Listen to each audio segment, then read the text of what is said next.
Hey everybody, it's Byte back at it again with another video, and as we all know, the PlayStation 5 is coming out right around the corner. By the time this video is up, it'll actually probably be a day or two, and it'll be out. And I honestly think the PlayStation 5 is going to be a really awesome console. Obviously, the specs are not the greatest compared to what we're seeing with the Xbox Series X, but nonetheless, I'm still very excited for the PlayStation 5.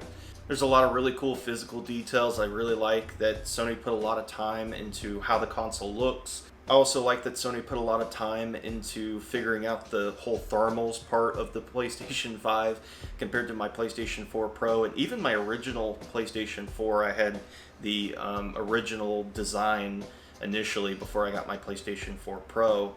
And man, those things sound like a jet engine despite how cool they look. They are just really, really loud. And really, I'm used to loud fans. I have a server running in my bedroom right now, so I'm kind of used to having a loud fan nearby.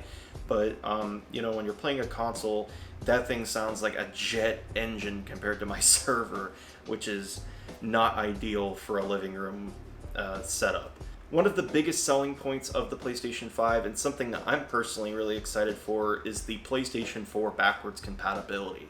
That is really, really big for many reasons. Number one, this is Sony's first backwards compatible console in a while. Yeah, of course, you can play a lot of those older games using PlayStation's own service, but it's not ideal. I want to be able to take one of my physical games off the shelf, pop it into my PlayStation, and be able to play it. Considering that the Xbox Series X is backwards compatible all the way back to the original Xbox, that just kind of really upsets me that Sony didn't really want to put in the effort or put in the time to try and figure out the backwards compatibility for these other consoles. Now, the PlayStation 3 was a development mess, so I can understand why they wouldn't include that, but man, it would have been really cool to be able to include PlayStation 2 or even just PlayStation. Honestly, I'll take PlayStation 4 backwards compatibility because that's going to be really awesome to just have one less console, I have to have hooked up in order to play. Now, something that I don't think a lot of people are considering is the PlayStation 4's hardware value as a whole. And what I mean by that is that the PlayStation 4's value is going to drop over time. I'm using the PlayStation 1 as an example here just because it makes a perfect example. The PlayStation 2 pretty much outnumbers the original PlayStation by a lot. I think it's like a 3-to-1 or I think it's like a 3-to-1 ratio. So if you want to play a PlayStation 1 game and you want to play it on actual PlayStation hardware, then why not pick up a PlayStation 2?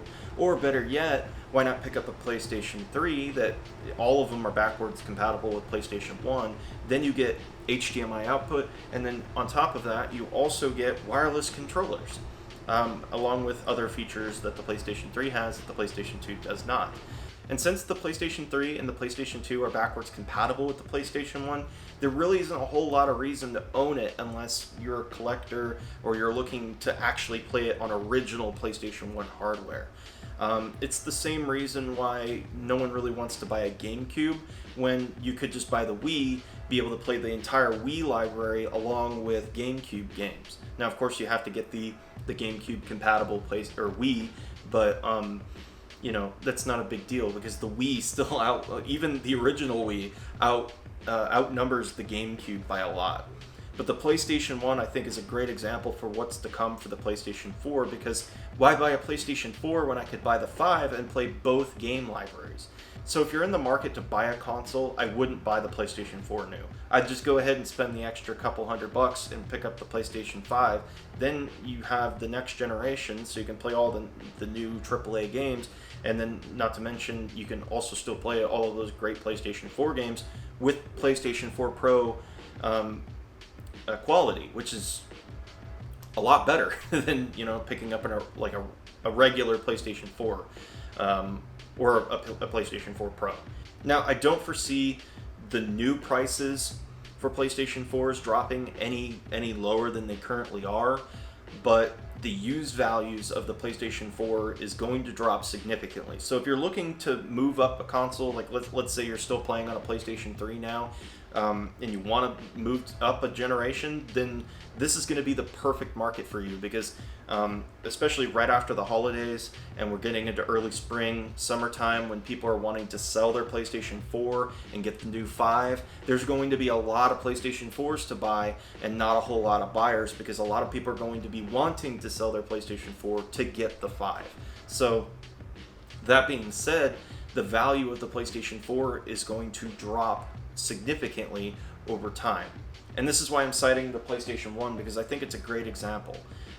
Something I do want to note is that, yes, the PlayStation 3 was backwards compatible for a couple models with PlayStation 2 games, but the PlayStation 3, the original models, never outnumbered the original PlayStation 2. So that's why the PlayStation 2 still kind of holds a little bit of its value, because the PlayStation 3s that were backwards compatible with PlayStation 2 games, not only are they unreliable, but they're expensive. And honestly, if you really want to experience the PlayStation 2, then you could just pick up a PlayStation 2 a lot cheaper. And the games are still super cheap, so there's that. The PlayStation 1 itself is not really worth that much. And if you're spending more than $20 on a PlayStation 1 with the controllers and all of that, it's not a good deal. Because for a little bit more, you could get the PlayStation 2 and get a lot of extras with it. And that's what I don't really understand, is that why would you go buy an original PlayStation unless you really want to play it on the original hardware, or there's like a nostalgic thing. As with the PlayStation 4, it's not really a nostalgic thing unless it's like you're buying a PlayStation 4 to move up from the PlayStation 3, or maybe you had an Xbox One and you just want to move over to the PlayStation 4 and see how it is, or there could be a number of reasons why you want to jump onto a PlayStation 4. Maybe that's all you can afford. The truth is, there will be no reason to buy a PlayStation 4 when there's the 5 that's available. Unless you fall under those specific circumstances, there will be no reason to buy a PlayStation 4. Now, there is some good news that comes with this. PlayStation 4 games aren't going to lose their value, and I'm citing the PlayStation 1 again just because it makes a great example for what's to come for the PlayStation 4. The PlayStation 1's game library has not really dropped significantly in value. There's a lot of games that are still worth quite a bit of money, so I don't foresee PlayStation 4 games really losing a ton of value. I still think that PlayStation 4 games are still going to sell really well. And, if there's games that continue to come out for the PlayStation 4, the good news is that you can play them on your PlayStation 5. It's kind of really sad to witness the death of a console that I really liked, mainly just from being able to record clips from the console. That is just mind-boggling to me, because in order to record game capture from consoles before, you had to get a capture card. And nowadays, you don't even need to do that. You literally have it built into the console. You could stream from your console. You could record content, take screenshots. That is just mind-blowing to me that is available as a feature. If you're just getting into collecting consoles like I am, the PlayStation 4 will be a very collectible console, just because, there's going to be a lot of them for sale. So not only are they going to be cheap to pick up, which I'm going to be prowling on Facebook Marketplace looking to pick up cheap consoles, because there's a lot of really cool special edition PlayStation 4s. I don't foresee those losing a ton of value because they're special edition as opposed to just a plain PlayStation 4. But I'm looking forward to filling up one of these shelves with just 10 PlayStation 4s that are all special edition. But we'll see how that all plays out. Like I said, I don't think the PlayStation 4 is just going to drop in value immediately after the PlayStation 5 comes out, but you never know. It could. I personally foresee it happening after the holidays are over, in the springtime, in the summer. So now that we kind of got all of that out of the way, you might be asking to yourself, well, when's the best time for me to sell my PlayStation 4? And honestly, like I said, early spring, summertime, I think there's going to be a massive influx of consoles for sale. So if you're planning to buy a PlayStation 5, and you could live without your console for a couple months, then by all means sell it. But like I said, it's kind of really hard to predict those kind of things. But personally, that's where I foresee the value of the console tanking. So if you're wanting to hold on to your console until springtime, then by all means do it. But the value of your console might not be as much as what it is currently. There's people right now that I personally know that are going out and buying PlayStation 4 still. don't know why, because they could just wait a little while longer and pick up special edition PlayStation 4s really cheap. And if you're wanting to pick up a PlayStation 4 that's going to hold its value, then a special edition would be a perfect pickup. Those are going to hold their value the best. I do think, however, it's going to be less common to see games coming with the PlayStation 4s.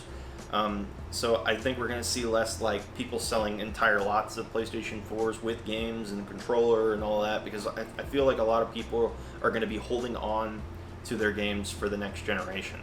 Another thing I do want to bring up real quick is that I did read a lot of news articles about how Sony, I guess, is working with retailers in order to prevent people from waiting outside the stores for the console to drop. They're wanting people to do online pickup, and online ordering and like online pickup in store kind of stuff, and that really bothers me because there are bots that will specifically go out and buy this kind of stuff. There's people that are pretty much ready to go, ready to pick up consoles. So I'm hoping that at least people that just genuinely want the console will get it. But, we'll just have to wait until launch day and see it for ourselves. But other than that, guys, I'll catch you guys in the next one.